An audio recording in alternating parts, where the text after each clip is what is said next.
Bonjour, je m'appelle Shekina, je suis actuellement en formation pour devenir pasteur au centre de vie et j'ai la joie de pouvoir vous accueillir aujourd'hui pour ce message.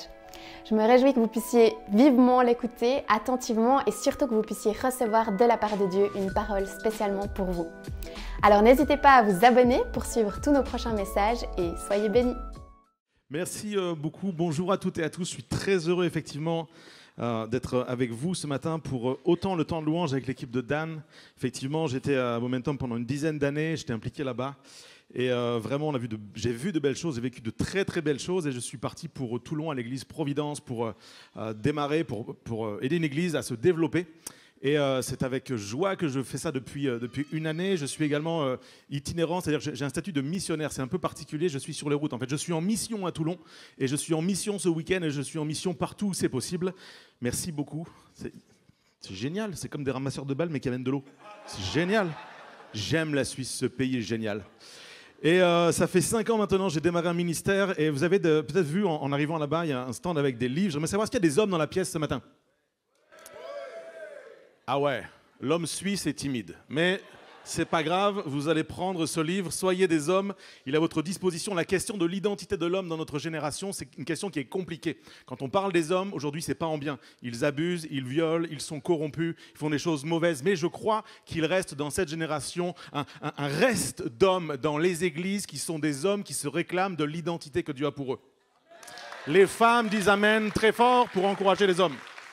Et ce livre, en fait, ce sont 12 clés pour saisir l'identité, messieurs, que Dieu a pour nous. L'identité d'être un homme selon le cœur de Dieu, c'est ça qui est important. Est-ce qu'il y a des femmes dans la pièce ce matin ? Je fais tous les pays francophones, je vais partout où c'est possible, je prêche dans tous les genres d'églises. À chaque fois, les femmes gagnent. Mesdames, vous devez lire ce livre, Soyez des hommes. Non. L'église est contemporaine, mais pas jusque-là. Non, mon point est le suivant. Peut-être vous en avez épousé un. Peut-être vous aimeriez en épouser un. Peut-être vous en élevez un. Et je parle d'un fils, pas d'un mari. C'est la notice. En fait, pour être un homme selon le cœur de Dieu, ça prend d'avoir un vis-à-vis féminin. Et je crois que, mesdames, ce livre n'est pas destiné à creuser l'écart entre les hommes et les femmes. Au contraire, c'est à ramener du respect et à s'encourager les uns les autres à être la personne que Dieu veut que nous soyons. C'est à votre disposition là-bas, à l'arrière à la table. Le second que j'ai écrit s'intitule « Heureux l'homme ». Ça marche aussi avec « Heureuse la femme », parce que je fais partie des fous qui pensent qu'on peut être heureux en 2024. Et ça ne dépend pas de ton compte en banque suisse. Ça ne dépend pas de la politique, ça ne dépend pas de ta famille, de choses matérielles. Ça dépend de placer en l'Éternel sa confiance. Vous savez, souvent, c'est comme ça que je résumerai ce livre. On demande à Dieu de bénir nos choix. Eh bien, ce livre, c'est une invitation à faire les choix que Dieu bénit. On gagne tellement de temps à faire les choix que Dieu bénit. On s'économise tellement de soucis. Et ça, en fait, c'est un manuel de sagesse. Il y a 52 proverbes, 1 par semaine. C'est 2 pages à lire. Même que tu ne sais pas beaucoup lire, 2 pages par semaine, je te promets que tu es capable. 2 pages par semaine et tu muscles la sagesse liée au proverbe. Dans 52 semaines, tu es 52 fois plus sage, c'est satisfait ou satisfait car la parole de Dieu ne retourne pas à elle sans avoir accompli ce qu'elle devait accomplir. Le troisième que je vous présente s'intitule « Repère ». Je joue sur cette ambiguïté du père et du repère. Je crois que notre génération se cherche des repères. C'est fou le besoin de repères que nous avons. Vous savez, j'ai pour habitude de dire que l'Église, que notre monde, la société ne manque pas de leaders. On n'en manque pas. Il y a des séminaires de leadership tout le temps, partout. Et j'ai rien contre, j'enseigne sur le leadership. Mais notre monde manque de repères.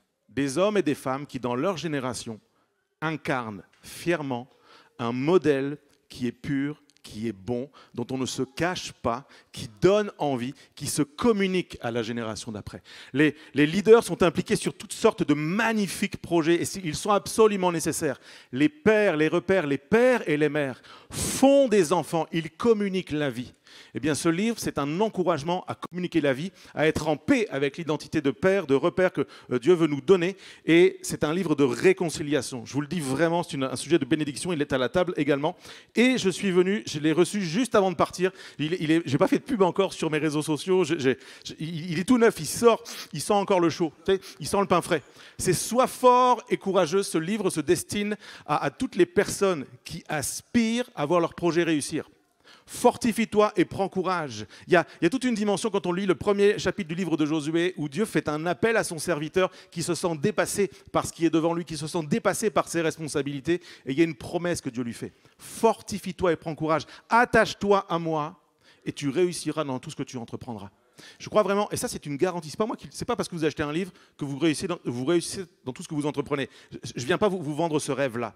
Je viens vous dire avec force et conviction que quand on s'attache à l'Éternel, à sa parole, quoi qu'il arrive, toutes choses concourent ensemble au bien de celles et de ceux qui aiment Dieu. Et c'est le sujet de ce livre, Sois fort et courageux. La minute de pub est terminée. Seigneur, je prie que maintenant tu captures nos cœurs et nos pensées. Je te prie, mon Dieu, que ta parole passe dans nos cœurs. Nous voulons nous présenter devant toi avec un cœur ouvert, te demander, Seigneur, de venir toucher nos vies, pas seulement pour un moment, mais pour que nous soyons transformés un peu plus, que nous ressemblions un peu plus à la fin de ce moment à Jésus-Christ. Nous voulons, Seigneur, marcher dans ta parole, sur le chemin que tu as tracé pour nous, et nous te bénissons par avance pour ce que tu vas faire. Nous anticipons ta bénédiction encore à travers ta parole ce matin. C'est dans le nom de Jésus que nous te prions. Et tout le monde dit Amen, Amen. Avez-vous remarqué qu'il peut être difficile de passer de la parole aux actes? Avez-vous déjà remarqué à quel point on va parler entre nous de ce qu'on aimerait faire, de ce qu'on devrait faire, de ce qui va, de ce qui ne va pas, de ce qu'il faudrait changer? On parle, mais passer à l'action est difficile. Par exemple, tu sais que dans ton couple, il faut, monsieur, que tu communiques plus avec madame, que tu lui partages ce qu'il y a dans ton cœur, que tu lui ouvres ta vie sur ce que tu ressens. Et toutes les femmes disent spontanément,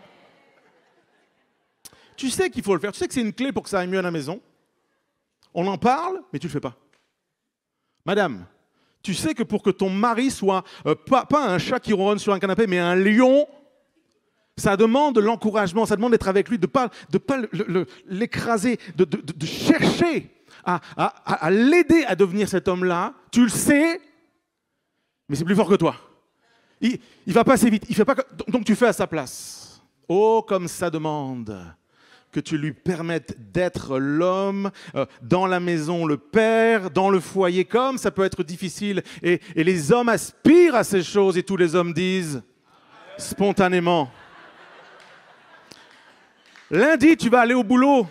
Lundi, ça va être dur. Tu vas rentrer chez toi le soir. Tu vas dire, oh, c'est compliqué mon travail. C'est pas ce que j'aime. C'est pas ce que je voudrais faire. J'aurais voulu faire autre chose. Pourquoi je fais ça? C'est difficile. Ça me plaît pas. Tu sais qu'il faut changer de travail. Tu sais qu'il faut démarrer ton entreprise. Tu sais qu'il faut reprendre les études. Tu en parles. Ça fait 10 ans.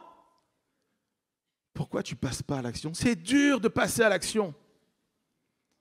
Tu sais que tu boucles pas la fin de mois. Ça fait des mois et des mois. Mais dès que tu as envie d'un truc, tu l'achètes. J'arrive pas à passer de la parole de « je vais mettre des sous de côté, je vais me discipliner, je vais faire les choses, je vais arrêter de dépenser l'argent que j'ai pas ». Et c'est tellement difficile.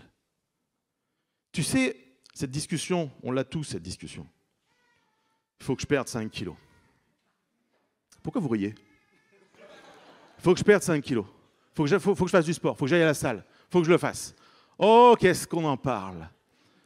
Mais l'apéro. Non, vous êtes comme moi ou il n'y a que moi? C'est bien, j'ai pas besoin de prêcher sur le mensonge. On est dans l'honnêteté en Suisse, ça fait plaisir. Passer de la parole aux actes, comme c'est difficile. En fait, il y a une étude qui montre qu'on a du mal de passer à l'action parce qu'il y a une peur ancrée, profonde chez tous les êtres humains, qui est la peur de l'échec. Et ça provoque ce qu'on appelle l'immobilisme. L'immobilisme, c'est j'ai envie, j'y aspire, je le voudrais sincèrement, je prie sincèrement, oh Seigneur, aide-moi à ceci ou à cela, mais au fond de moi, il y a une peur qui me tient captif, ça me tient immobilisé, je ne peux pas y aller, je ne peux pas le faire, mais je crois à ceci. Celui qui vit en nous est plus grand que celui qui est contre nous. À celui qui croit, tout est possible. Je crois que nous sommes appelés à marcher de progrès en progrès. Pas de petitesse en petitesse, d'échec en échec, de défaite en défaite, de péché en péché, mais de victoire en victoire, de réussite en réussite, de triomphe en triomphe, d'accomplissement en accomplissement. Et si tu le crois, tu dis Amen ce matin bien fort. Je refuse d'être captif des peurs. Je refuse de voir les autres faire, de les regarder, d'être admiratif et de ne pas bouger. Je refuse d'être paralysé par l'immobilisme. Et ce matin, c'est un message que je le partage à toi en tant que personne, en tant qu'individu, mais je le partage à l'Église comme un message d'Église, de communauté. Et le titre de mon message, très simple, tu es plus important que tu ne le penses. Et j'aimerais tout de suite casser une idée. Je ne viens pas ce matin vous brosser dans le sens du poil. Je ne viens pas ce matin vous dire « Ah, les Suisses, vous êtes les plus beaux, les plus forts, les meilleurs, les plus intelligents. » tout ça. Je ne viens pas dire ça. Je viens te dire, de la part de Dieu, avec sérieux et force, que tu comptes dans le royaume. Ton nom est connu dans les cieux. Cette communauté doit avoir un impact jusque dans l'éternité. Il y a un appel à se saisir des œuvres bonnes que Dieu a préparées d'avance afin que nous les pratiquions. Ce message a pour but, et la parole de Dieu nous enseigne ces choses, à mettre à disposition des autres, les gens à côté de toi, les communautés autour de toi. Les dons, les talents, les forces, les grâces, les ressources, les réseaux, les finances, l'énergie que tu as. Là, c'est sûr qu'il n'y a pas d'amen. Pourquoi ? Parce qu'on aime bien quand c'est pour nous. Mais quand il faut se livrer, c'est plus dur. Et pourtant, la vie de disciple se résume en ces choses. Jésus s'est livré. Et un disciple de Jésus, et je veux croire qu'il y en a en Suisse, se livre. Ce que tu as à jouer, la partition que tu as à jouer, les œuvres, les dons, les talents, les choses que Dieu a mis en toi ne sont pas pour toi. Elles sont destinées à bénir ceux qui sont autour de toi. Tu es plus important que tu ne le penses. Tu es plus important. Souvent, on se dit, mais moi là, non, j'ai pas trop de talent. Les autres vont le faire. Moi, je ne suis pas capable de. Je préfère que les autres le fassent, c'est sûr. Mais Dieu te dit, c'est à toi que je parle ce matin. Je t'appelle à reconsidérer tes voies, reconsidérer ton agenda, reconsidérer tes priorités, reconsidérer tout ce qui fait ta vie, ta conception de l'Église, parce que je t'appelle à mourir vide, à livrer tout ce que tu as, à accomplir ce qui doit être accompli. Tout ce que ta main trouvera à faire avec ta force, fais-le. Les ressources que tu as, partagez. Je me souviens de ce vieux pasteur qui disait « Nous ne sommes pas appelés à être des réservoirs de bénédiction et des canaux. » Oh, quelle sagesse! Je veux être un canal de bénédiction. Et pour ça, chaque personne est utile et nécessaire. Chaque personne, quand elle joue sa partition, elle est bénie de le faire et elle est une source de bénédiction dans la communauté. Tout est lié. C'est pas juste, je viens ici, c'est bien, je chante, je tape, c'est sympa, c'est propre, c'est climatisé, il y a du café, ça chante bien et tout ça. Quelle est la part que je dois jouer dans cette affaire-là? J'aimerais pour vous encourager qu'on fasse une lecture dans le livre des Actes au chapitre 12. Il est question d'un épisode du Nouveau Testament qui est difficile. Il y a un gars qui s'appelle Hérode qui va commencer à maltraiter les chrétiens. C'était au début de l'Église. Il va tuer Jacques, le frère de Jean. Et puis là, maintenant, c'est le tour de Pierre. Il est en prison. Il va être jugé. Et on lit ceci dans Acte 12 au verset 4. Après l'avoir saisi et jeté en prison, Hérode le mit sous la garde de 4 escouades, de 4 soldats chacune, avec l'intention de le faire comparaître devant le peuple avant la Pâque. Pierre donc était gardé dans la prison et l'Église ne cessait d'adresser pour lui des prières à Dieu. La nuit qui précéda le jour où Hérode allait le faire comparaître, Pierre, lié de 2 chaînes, dormait entre 2 soldats. Et les sentinelles devant la porte gardaient la prison. Tu es plus important que tu ne le penses. Qu'est-ce que ça veut dire? Ça veut dire la chose suivante. Première pensée que j'aimerais déposer sur ton cœur. L'Église qui prie, quand toi tu pries, il y a de la paix dans l'épreuve. Et quand toi tu pries, il y a de la paix dans l'épreuve de l'autre. En fait, moi, quand je suis dans l'épreuve, là, je prie. Et mon cœur n'est pas dans la paix. Je prie, mais je ne suis pas dans la paix. Mais quand quelqu'un commence à prier pour moi, ça déclenche de la paix dans mon cœur. Donc, l'importance que tu pries est fondamentale pour celui qui est dans l'épreuve. Pourquoi je dis ça? Regardez un petit peu ce texte, il est juste incroyable. Pierre vit une expérience de fou. Le gars, il est au courant que les gens comme lui sont persécutés et mis à mort. On ne parle pas d'être puni, on parle d'être mis à mort, torturé, mis à mort. Un proche de lui vient de le vivre. Il est en prison. Le lendemain, c'est son procès qui va être injuste. Il dort entouré de soldats. Ils sont là. Il y a 16 gars qui ont été nommés pour le garder. Et il est entre deux. Il ne peut pas se sauver. Il semble qu'il n'y ait pas d'espoir. Combien de fois, frères et sœurs, sans comparer les douleurs ou les drames, mais combien de fois dans notre vie, tu as une mauvaise nouvelle? Tu t'es pris la tête avec ton époux, ton épouse, ton fils, ta fille. Tu as un diagnostic qui est tombé. À ton entreprise, on t'annonce qu'il y a ceci ou qu'il y a cela.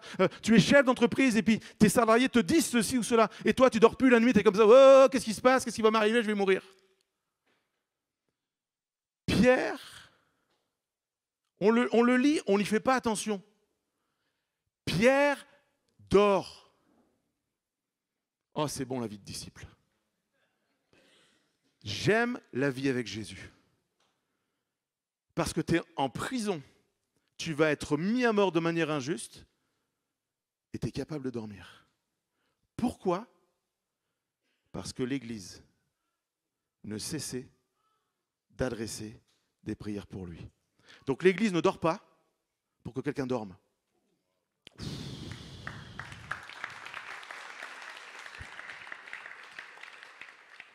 Quand l'Église ne dort pas, ceux qui sont tourmentés dorment. Quand l'Église ne dort pas, celui qui devrait être affolé, devrait paniquer, celui-là retrouve de la paix. J'aimerais déposer 2 pensées sur votre cœur. La première, je l'écris en ces termes. Parfois, comme Pierre, nous avons besoin que l'Église prie pour nous. Alors ne mentons pas sur les prisons dans lesquelles nous sommes retenus prisonniers. J'en peux plus de l'Église où quand on demande comment ça va, les gens mettent leur masque. Ça va avec la grâce de Dieu. Tu as le droit de ne pas aller bien. Ce n'est pas un péché, ce n'est pas une maladie. Tu as le droit d'avoir besoin de prière. Jésus a eu besoin, le soir de son arrestation, après le repas, il a eu besoin d'aller prier dans ce jardin de Gethsémane et il a eu besoin d'emmener ses amis avec lui. Il a eu besoin que ses amis prient pour lui. Il leur a même fait le reproche. Vous n'avez pas pu veiller 1 heure avec moi et prier 1 heure avec moi. Veillez et priez parce que l'esprit est bien disposé, mais la chair est faible. Il parle de la chair de qui ? C'est lui qui, quelques minutes avant, dit « Père, si cette coupe pouvait s'éloigner de moi. » Lui, il n'a plus envie d'y aller. Sa chair dit « Non, je n'ai pas envie de souffrir. » L'esprit est bien disposé, mais la chair, elle est faible. Nous avons besoin, frères et sœurs, de ne pas nous mentir et de pouvoir amener des gens avec nous dans le lieu de prière. J'aimerais tellement. Je rêve d'une église qui se dit, qui se motive les uns les autres. Je ne sais pas si vous avez une réunion de prière en semaine ou pas, mais de dire « Venez, on va la prière ensemble. » Oui, mais je n'ai pas besoin. Justement, parce que tu n'as pas besoin, toi, parce que ça va bien dans ta vie, viens à la prière. Viens prier pour ceux qui sont retenus prisonniers. Deuxième pensée à saisir, si aujourd'hui, c'est moi qui vais bien, c'est mon tour de mettre toutes mes forces dans la prière pour quelqu'un qui se retrouve prisonnier dans son épreuve. Oh Seigneur, je veux réaliser ces choses. Certains, je sais, parce que vous savez, je suis pasteur, j'ai un pouvoir, je vous entends penser. Ah, il y en a qui ont changé de couleur là maintenant. Hein. Il y en a qui se disent, mais moi, ma prière, tu sais, moi je ne suis pas un grand prieur, moi je ne suis pas un intercesseur, je n'ai pas une onction de fou quand je prie. Même je ne prie pas à voix haute, moi j'ai peur. Non, ils vont me juger. Parce que je ne parle pas bien, parce que je ne prie pas bien, parce que je suis nouveau, parce que je suis trop vieux, parce que je suis trop jeune, parce que je suis trop noir, parce que je suis trop blanc, parce que je suis trop suisse, je suis trop français, parce que j'ai toujours une excuse en fait. J'aimerais te dire que ta prière, le fait que tu sois présent, le fait que tu t'intéresses, pas juste que tu sois présent physiquement, mais le fait que tu sois présent spirituellement dans un combat, c'est en fait, tu mets ton poids spirituel dans la balance. J'ai une petite vidéo à vous montrer que quand je l'ai vue, ça a illustré tellement ce que je voulais vous dire. Il y a un truc qui a lieu, je crois que c'est chaque année en Espagne, à Tarragone. C'est ce qu'on appelle les tours humaines. Je ne sais pas si vous avez déjà vu ça, je ne sais pas si vous êtes déjà allé voir ça. Je l'ai vu sur YouTube, c'est juste un truc de dingue. Ce sont des gens qui ils montent les uns sur les autres et ils font monter le plus petit jusqu'en haut de la tour. Et là, vous dites, de quoi parle-t-il? Si tu veux mettre les images, s'il te plaît.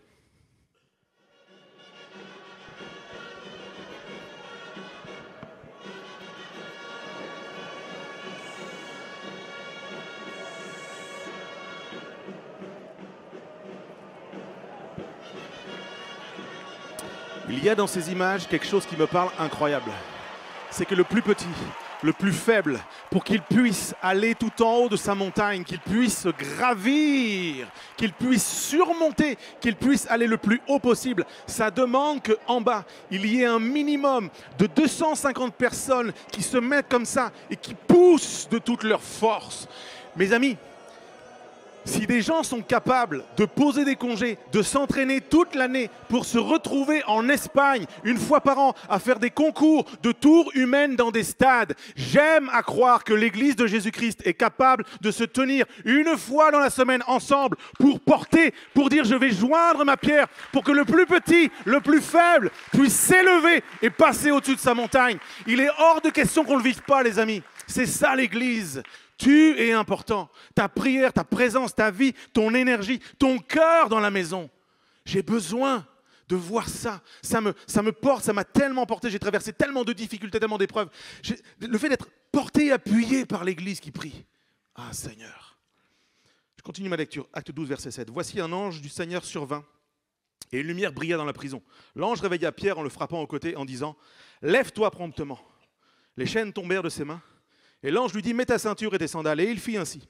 L'ange lui dit encore « Enveloppe-toi de ton manteau et suis-moi ». Pierre sortit et le suivit et ne sachant pas que ce qui se faisait par l'ange fut réel et s'imaginant avoir une vision. Lorsqu'ils eurent passé la première garde puis la seconde, ils arrivèrent à la porte de fer qui mène à la ville et qui s'ouvrit d'elle-même devant eux. Ils sortirent et s'avancèrent dans une rue, aussitôt l'ange quitta Pierre. Revenu à lui-même, Pierre dit « Je vois maintenant d'une manière certaine que le Seigneur a envoyé son ange et qu'il m'a délivré de la main d'Hérode et de tout ce que le peuple juif attendait. » Après avoir réfléchi, il se dirigea vers la maison de Marie, mère de Jean, surnommée Marc, où beaucoup de personnes s'étaient réunies et priaient. Il frappa à la porte du vestibule et une servante nommée Rôde s'approcha pour écouter. Elle reconnut la voix de Pierre et dans sa joie, au lieu d'ouvrir, elle courut annoncer que Pierre était devant la porte. Ils lui dirent « Mais tu es folle !» Mais elle affirma que la chose était ainsi. Et ils dirent « C'est son ange !» Cependant, Pierre continuait à frapper. Ils ouvrirent et furent étonnés de le voir. Deuxième pensée que j'aimerais développer ce matin. L'Église s'attend-elle encore à ce que le miracle frappe à sa porte ? Je crois que des fois, on prie sans croire. On prie parce qu'il y a un gars sur une estrade qui s'affole en te suppliant de prier. Mais tu ne crois pas que ça peut arriver. L'Église ne cesse d'adresser des prières. On est en pleine nuit. Il ne prie pas pour que Pierre meure. Il prie pour que Pierre sorte. Il prie pour que Pierre soit sauvé de cette situation. Et en fait, il prie, et quand ça arrive, il ne croit pas. Moi, je vous dis, les premiers chrétiens ils me donnent de l'espoir. Oh Seigneur, merci pour ces gens. Vous savez pourquoi l'ange a pris soin de dire à Pierre, prends ton manteau? Il savait que Pierre allait poireauter dehors en pleine nuit. C'est moi! Non, c'est pas possible. C'est moi, je vous dis. J'ai froid, laissez-moi rentrer. L'ange avait tout prévu. Dieu a tout prévu. Dieu a tout prévu pour que quand tu attendes, tu meurs pas de froid. Pierre continuait à frapper. Ils ouvrirent et furent étonnés de le voir. Est-ce que tu crois encore que tes prières sont entendues? Il y a 2 amens et demi. C'est sûr que c'est le bon message ce matin. Je lutte, mais c'est le bon message. Ta prière, elle est entendue. La Bible nous dit que même nos soupirs inexprimables ont du sens devant Dieu. Qu'il n'y a aucune prière qui tombe à terre. Dieu le recueille. Je ne sais pas, il doit y avoir un grand vase là-haut avec toutes nos prières. Il les écoute. Ta prière passe le plafond, mon frère, ma sœur. Même que tu pries peu, ta prière passe le plafond. Même que tu pries pas fort, ta prière passe le plafond. J'aimerais te le dire, ça compte, tu comptes. Ne crois pas qu'il faut que quelqu'un qui a plus d'onction, qui fait plus d'école biblique, qui a fait plus de ceci ou de cela. Et je ne parle pas contre les gens qui prient beaucoup ou qui font l'école biblique. Vous me comprenez? Je veux juste te dire que ta partition, ce que toi tu pries, est écouté. Je n'ai pas plus de foi que toi. Personne n'a plus de foi que toi. Qui peut le mesurer? Dis-moi simplement qui peut le mesurer. Oui, les hommes, les femmes de foi qui nous inspirent par leur vie. Mais le peu de foi que tu as est suffisant pour déplacer des montagnes. Reçois cette parole. Mets-toi à prier. J'ai écrit ceci. Ta prière, elle est entendue. Elle fait bouger le bras de Dieu pour que ton impossible soit rendu possible. Vraiment, Église de Jésus-Christ, prie. Toi qui es une pierre vivante de l'Église de Jésus-Christ, prie. Jésus n'a pas changé, frères et sœurs. Son désir est toujours que celles et ceux qui souffrent soient rencontrés, soient réconfortés, soient libérés, soient guéris et que l'Église qui le croit dise, s'il vous plaît, un Amen. Pierre en a fait l'expérience. Et ce qui est fou, c'est que quand ces chaînes sont tombées, en fait, au début, il n'y croit pas. Pour lui, c'est un mirage, c'est une illusion. Il pense qu'il fait un rêve. Puis il réalise qu'en fait, c'est bien réel.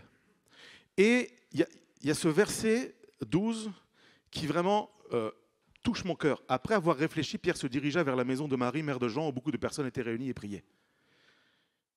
On peut être un disciple de Jésus et réfléchir. Et quand un disciple de Jésus réfléchit, il retourne à sa communauté. Quand un disciple de Jésus réfléchit, il retourne à son groupe. Quand un disciple de Jésus réfléchit, il retourne vers ceux qui prient. Il retourne pour leur dire, vos prières n'ont pas été vaines. Dieu m'a libéré. Dieu a opéré un miracle. Dieu a fait quelque chose dans ma vie et je dois vous le partager.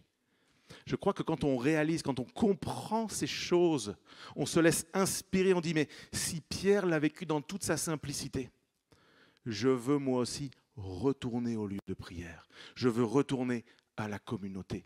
Pourquoi? Il aurait pu se sauver, partir, faire profil bas. Waouh, je m'en suis bien sorti de manière égoïste, je rampe et je quitte la ville, personne ne le saura. Il retourne à la maison de celles et de ceux qui prient. J'ai écrit ceci, Pierre a réfléchi, on peut être un chrétien à réfléchir, et quand un chrétien réfléchit, il revient toujours à la communauté, à l'église, il rejoint celles et ceux qui prient. Mon frère, ma sœur, même que tu n'as pas le goût de prier, viens au lieu de prière et laisse-toi édifier par les gens qui frappent à la porte pour dire « Vous avez prié pour moi l'église, je suis là ». N'aie pas peur de dire « J'étais dans l'épreuve, j'étais dans les chaînes, mais voilà ce que Dieu a fait. Voilà ce qui s'est passé, voilà comment j'ai été encouragé. Voilà ce que Dieu a opéré pour que je sois avec vous ce soir ». Vous savez, à l'église Providence à Toulon, on a changé nos réunions de prière et on a un programme. Et une fois toutes les 6 semaines, les gens témoignent de ce que Dieu a fait dans leur vie. Comment Dieu est intervenu, d'une manière ou d'une autre. Et ce moment est suivi d'un temps de prière. Comment vous dire que quand tu as entendu 5-6 personnes qui te disent ce que Dieu a fait dans leur vie, comment tu as envie de prier? Tu te découvres un zèle pour la prière. Mais comment ça marche? Il faut que des gens viennent dans la communauté pour dire voilà ce que Dieu a fait. Et c'est important que tu le saches parce que c'est important que tu pries encore. Parce que c'est important que d'autres qui sont dans leur prison puissent sortir de leur prison et être édifiés, être encouragés, être entendus. Troisième pensée contenue dans ce passage, l'Église te redonne courage. Et j'aimerais changer d'histoire. Je vais tourner le projecteur. Je vous ai parlé de Pierre. Et j'aimerais vous parler de l'apôtre Paul. Toujours dans le livre des Actes, au chapitre 28, en fait, Paul est en voyage et il va aller à son procès à Rome. C'est un gars, il sait qu'il a été arrêté, il veut aller à Rome, il sait qu'il va mourir à Rome, il sait que c'est la destination finale, mais il veut y aller parce qu'il veut prêcher l'évangile là-bas. Déjà, le niveau de détermination est monstrueux. Paul, il veut y aller et donc il va... Le récit, il est juste hallucinant. Si vous voulez lire tout le chapitre, je ne peux pas le lire en entier, je n'ai pas le temps, mais chapitre 28 du livre des Actes. Le récit est fou. Paul part avec tout un équipage, ils prennent le bateau.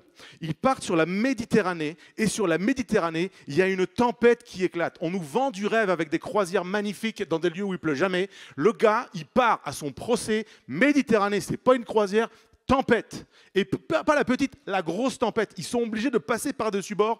Toutes leurs choses, leurs affaires, la nourriture, ils sont obligés de tout balancer par-dessus bord. Et puis ils sont là pendant 14 jours à la dérive. Ils ne mangent pas, c'est la galère. Ils perdent espoir, ils perdent courage. Et Paul essaie de les encourager.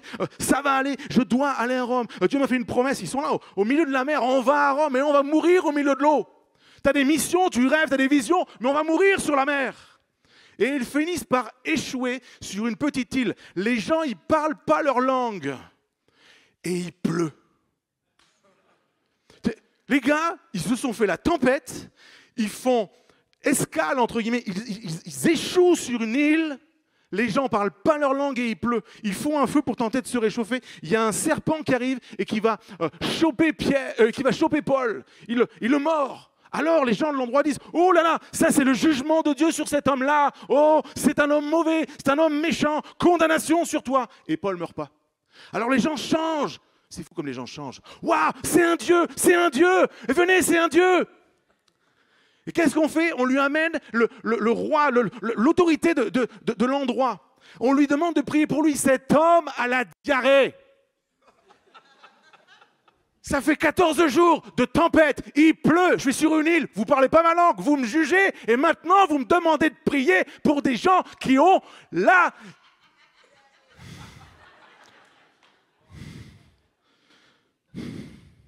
J'en peux plus de cette communauté. J'en peux plus des croyants, j'en peux plus. Moi, j'en peux plus. C'est pas une vie de disciple. Moi, j'ai pas signé pour ça. Non, l'église, c'est plus que c'était. Franchement, Pierre, il était bien lui dans sa prison là. Et puis, il a vu la lumière, tout ça. Moi, regarde comment je suis là. On entend des histoires de disciples qui vivent des choses extraordinaires. Regarde-nous dans quel état on est. Il va rester 3 mois. On lui amène tous les malades de l'île. Il va passer des mois à prier pour tout le monde. avant de reprendre le chemin pour aller où? À Rome, pour mourir. Je lis pour vous. Verset 15 du chapitre 28. De Rome vinrent à notre rencontre jusqu'au forum d'Appius et aux 3 tavernes les frères qui avaient entendu parler de nous. Paul en les voyant. Paul en les voyant. Mets ton nom, s'il te plaît. Paul en les voyant rendit grâce à Dieu et reprit courage. Les frères qui sont venus à sa rencontre en ont juste entendu parler et ils ont fait le choix de se rendre vers lui. Ils n'ont peut-être pas de diplôme. Ils ne sont pas des grands théologiens, ce ne sont pas des prédicateurs, ce n'est pas nécessairement des gens, des leaders de l'église du centre-ville de Neuchâtel. Et ne prenez aucun jugement quand je dis ça, s'il vous plaît. Ce sont juste des êtres humains qui ont un cœur et qui disent, il y en a un des nôtres, il a traversé tellement d'épreuves, on va aller vers lui. Paul, en les voyant, reprit courage. Comment tu fais pour reprendre courage si tu en as trop déjà du courage? En fait, pour reprendre courage, il faut l'avoir perdu. Et Paul est là, il marche dans sa mission, il marche dans l'accomplissement, il marche dans sa vie chrétienne, il marche avec tout ce qu'il doit porter, avec ses responsabilités, il marche. C'est un homme sérieux, c'est un homme qui va jusqu'au bout, déterminé. Mais cet homme a besoin de reprendre courage. Et nous, des fois, on est celui qui marche. Nous des fois, on est Paul. On marche, il n'y a plus de courage. Et ça demande juste quelqu'un dont on ignore leur nom. Ils ne sont pas connus, ces gens-là. Juste, je les vois et je reprends courage. Des fois, on est juste celui qui va marcher vers les gens comme Paul. J'ai écrit ceci, les relations ne changent pas la destination, mais le voyage qui te mène à la destination. Il y a quelques années de ça, c'était en 2017, j'étais invité à prêcher à Nashville aux États-Unis. Et pour y aller, à ce moment-là, je vivais à Bordeaux. Pour aller à Nashville, il faut faire Bordeaux-Paris, Paris-Atlanta, Atlanta-Nashville. C'est un voyage qui fait à peu près 19 heures au total, avec les escales et tout ça. Et puis on est fin août de l'année 2017, et je ne sais pas si vous vous souvenez de ça, c'était il y a longtemps, mais c'est l'année où il y a eu l'ouragan Irma.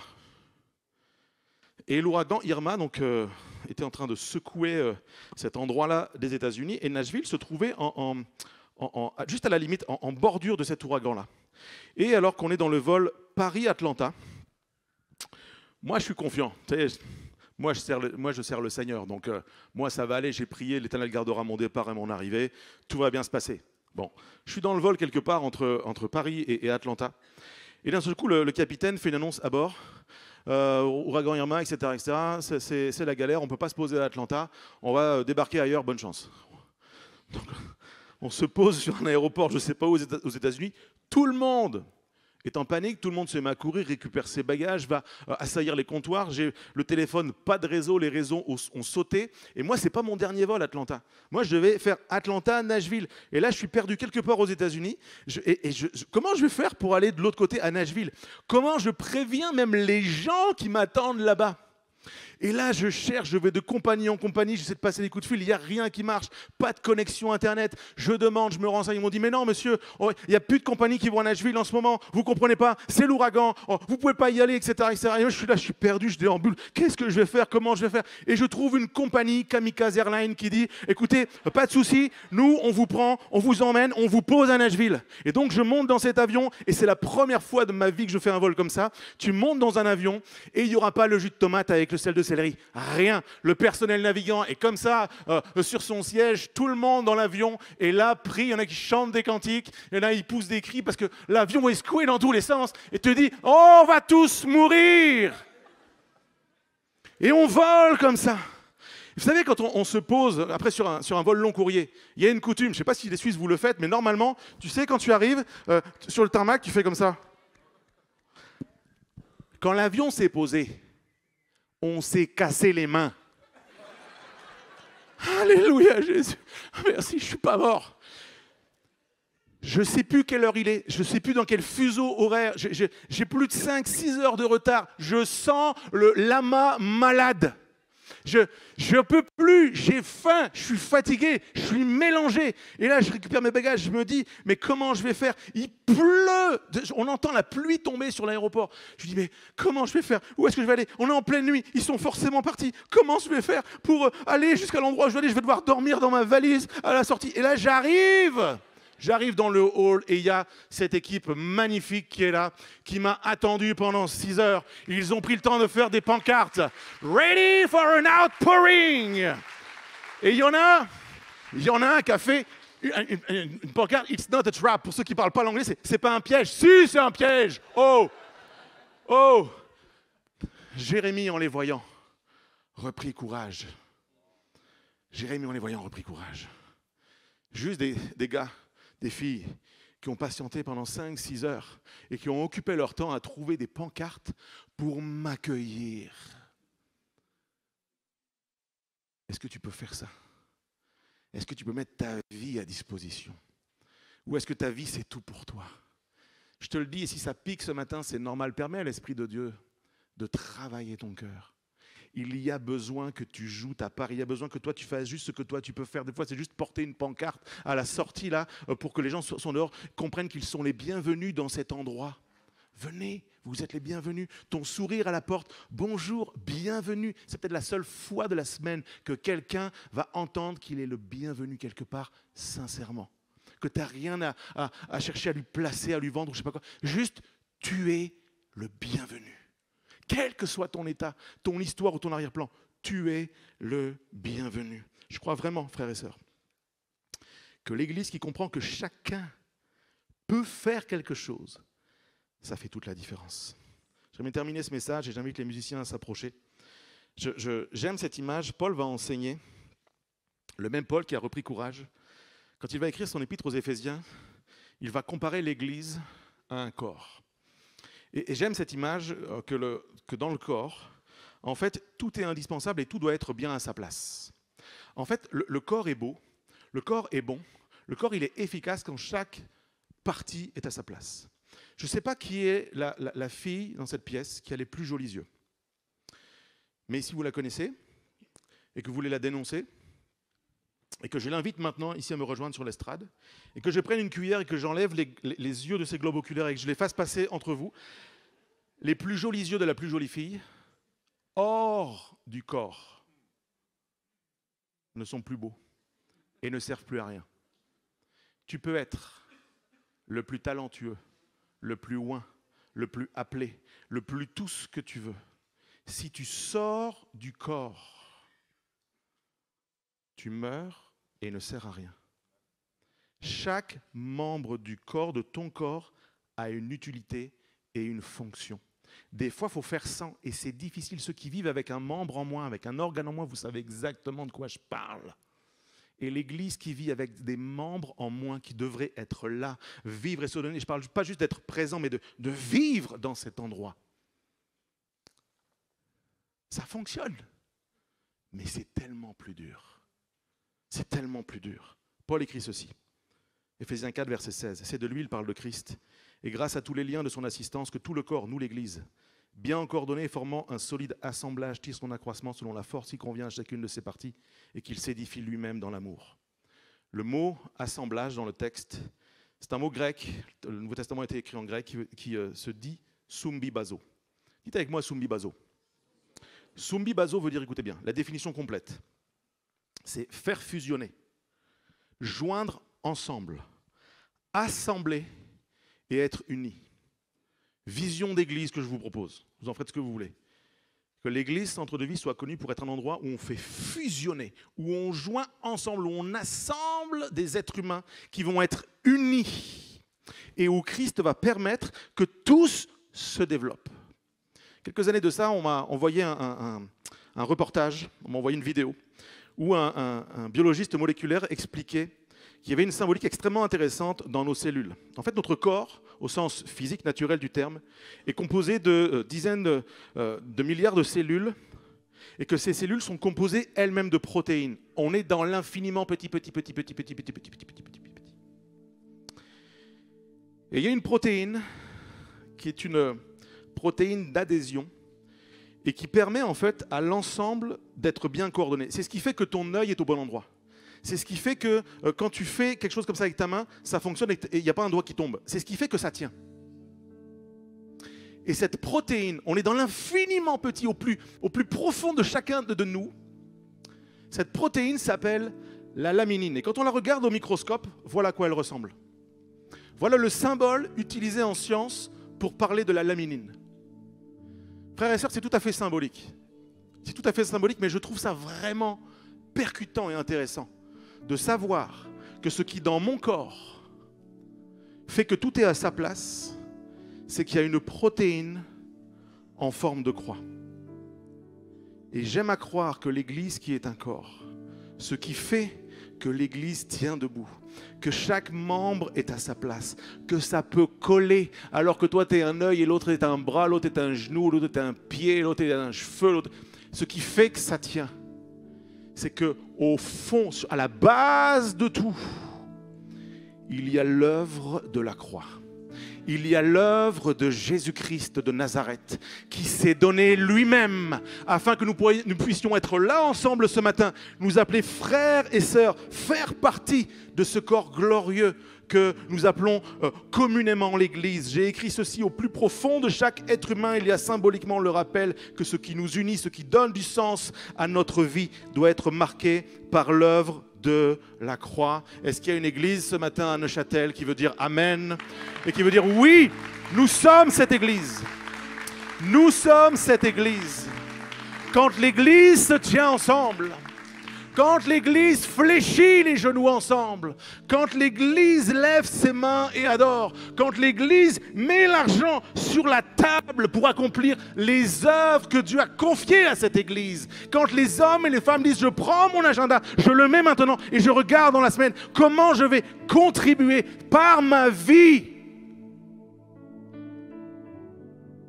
Tout ça n'a aucun sens si je ne suis pas attaché à mon frère et ma sœur par l'œuvre de la croix. Tout sera agressif, difficile, dur, légaliste, si l'œuvre de la croix n'y est pas. Le Dieu que nous chantons, que nous servons, que nous prêchons, que nous communiquons, pour lequel on fait des kilomètres, on fait des sacrifices, on se donne, on brûle depuis des années. C'est vraiment pas parce qu'on est les meilleurs. C'est vraiment pas parce qu'on est les plus beaux. C'est à cause de l'œuvre de Jésus-Christ. Quand on est unis ensemble, la puissance de Dieu se manifeste. Quand on fait un, l'huile descend. Et elle vient mettre dans tous les rouages ce qui est nécessaire pour que ça fonctionne. Elle vient libérer le parfum du ciel. Est-ce qu'on pourrait se lever ensemble, frères et sœurs, pour terminer ce moment? J'aimerais prier. Et alors que tout le monde a les yeux fermés, et vous, chez vous qui suivez ce message, je vous invite à en faire autant, à vous joindre à ce moment. Je voudrais vous inviter, vous tous qui avez entendu ce message, cet enseignement ce matin, et qui dites je veux faire partie de cette église. En fait, c'est ça l'église. C'est ça que je veux vivre pour incarner ça, pour défendre ça, pour parler de ça, pour communiquer ça, pour bâtir ça. Si c'est ton cas, avec moi s'il te plaît, lève ta main devant Dieu. C'est juste pour lui dire Seigneur, c'est ça que je veux. Ça. On y va, on embarque. Et peut-être que tu as toutes sortes d'histoires, tu pourrais venir ici me témoigner de tout ce que l'Église a fait de mal, de travers, tout ce qui t'a blessé, tout ce qui t'a freiné, tout ce qui t'a manqué, tout ce que les gens n'ont pas été là, ils n'ont pas été au rendez-vous, ils t'ont pas écouté, ils n'ont pas prié pour toi, etc. Tu as toutes les raisons légitimes et je les connais toutes. Mais aujourd'hui, tu peux dire Seigneur, sur ta parole, je réalise que je ne peux pas être hors du corps. J'ai besoin d'être dans ce corps et de vivre, de communiquer, de recevoir, de communiquer, de recevoir. Je reçois la vie, je communique la vie. Je reçois l'encouragement, je communique l'encouragement. Je reçois la parole, je communique la parole. Je reçois des ressources, je communique des ressources. Je reçois du temps, je donne du temps. Je reçois de la vie, je communique de la vie. Est-ce que tu peux prier l'église de Jésus-Christ ce matin? Est-ce que je peux entendre une église qui prie, qui dit oui, Seigneur, c'est notre prière. C'est nous l'église, ça parle de nous. C'est centre de vie à Neuchâtel. C'est pas un centre de mort, c'est un centre de vie. C'est un corps en mouvement. C'est un corps qui prie. C'est un corps qui chante. C'est un corps qui loue. C'est un corps qui donne, c'est un corps qui se donne, c'est un corps qui pardonne, c'est un corps qui relève, c'est un corps qui guérit, c'est un corps qui fortifie, c'est un corps qui communique la vie. Oh, Église, élève ta voix ce matin, élève ta voix ce matin, élève ta voix ce matin. Alléluia, Jésus. Est-ce qu'avec l'équipe de louange, on pourrait le déclarer avec force ce matin? Oh Seigneur, tu es tout puissant. Seigneur, tu es celui qui nous unit. Et quand on est unis, Seigneur, autour de toi et en toi, alors tout devient possible. On va le confesser ce matin avec force, avec conviction, avec foi, avec passion. Oh, déclare-le avec nous. Déclare-le avec nous.